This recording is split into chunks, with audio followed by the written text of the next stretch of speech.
കോട്ടയത്തുനിന്ന് കോട്ടയം മുണ്ടക്കയം കുഴിമാവ് ഓടുന്ന വണ്ടിയായിരുന്നു. ഈ വണ്ടിയുടെ അവസ്ഥ ഇത് കണ്ടോ. ഈ ബ്രേക്കർ റോഡിൽ നിൽക്കുന്ന ഒരൊറ്റ മനുഷ്യൻ ഒരൊറ്റ പെണ്ണുങ്ങൾ പോലും ഈ വണ്ടി കയറി എടുക്കുന്നില്ല, എല്ലാം സ്റ്റോപ്പിൽ മാറി നിൽക്കുക. സർക്കാരിൻ്റെ നിയമവും കാര്യങ്ങളൊക്കെ കൊള്ളാം, പക്ഷേ ഇങ്ങനത്തെ മനുഷ്യൻ ഈ വണ്ടിപ്പണിക്കാരോട് ഇങ്ങനത്തെ കൊടുഞ്ചെയ്ത് ചെയ്യാം. ഞങ്ങൾക്ക് വീട്ടിൽ ചിലവടക്കണം, ഞങ്ങൾക്ക് വീട്ടിൽ അരി വാങ്ങിക്കണ്ടേ. കണ്ടോ ഇപ്പോൾ ഇവർ രണ്ടുപേരും ഒരു സ്റ്റോപ്പിലിറങ്ങി. ഈ വണ്ടി ഞങ്ങളുടെ വണ്ടി കാലിയാണ്. ഈ വണ്ടി കാലിയാണ്. ഈ വണ്ടി കാലിയുമ്പോൾ ഞങ്ങൾ എന്നാ ചെയ്യും?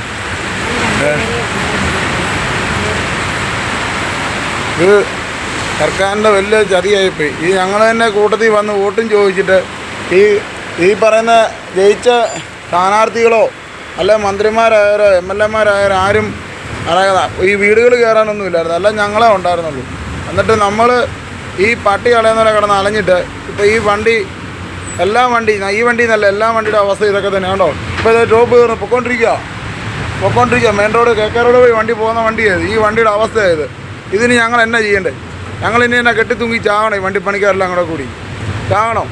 സർക്കാർ ഇതിന് പെണ്ണുങ്ങൾക്ക് ഞാൻ ചോദിക്കട്ടെ, 1 ലക്ഷം രൂപയും 2 ലക്ഷം രൂപ ശമ്പളം വാങ്ങിക്കുന്ന പെണ്ണുങ്ങൾ പോലും സർക്കാരിൻ്റെ പ്രിയദർശിനി വണ്ടിയെ കയറി പോവുക.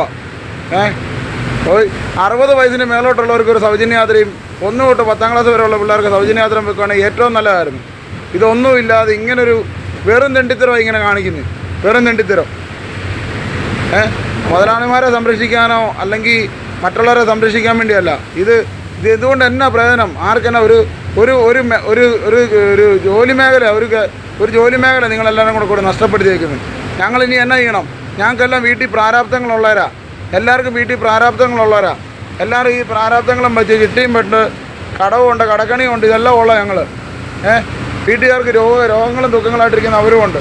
ഞങ്ങൾ എന്നെ ഇടുന്നുണ്ട്. വണ്ടി ഓടിക്കൊണ്ടിരിക്കും. ഇതിനകത്ത് എന്നേലും പ്രയോജനം ആരെങ്കിലും ഉണ്ടോ എന്ന് നോക്ക്. ജയിപ്പിച്ചു വിട്ട് തന്നെ നല്ല ഒരുത്തൻ 10 വർഷം ഭരിച്ചിട്ട് അവൻ നാട് കുട്ടിച്ചോറാക്കിയിട്ട് പോയി. അടുത്തവൻ കയറി ഇങ്ങനെ ആക്കിയത്. ഇത് വളരെ മോശമായി പോയി, വളരെ മോശം.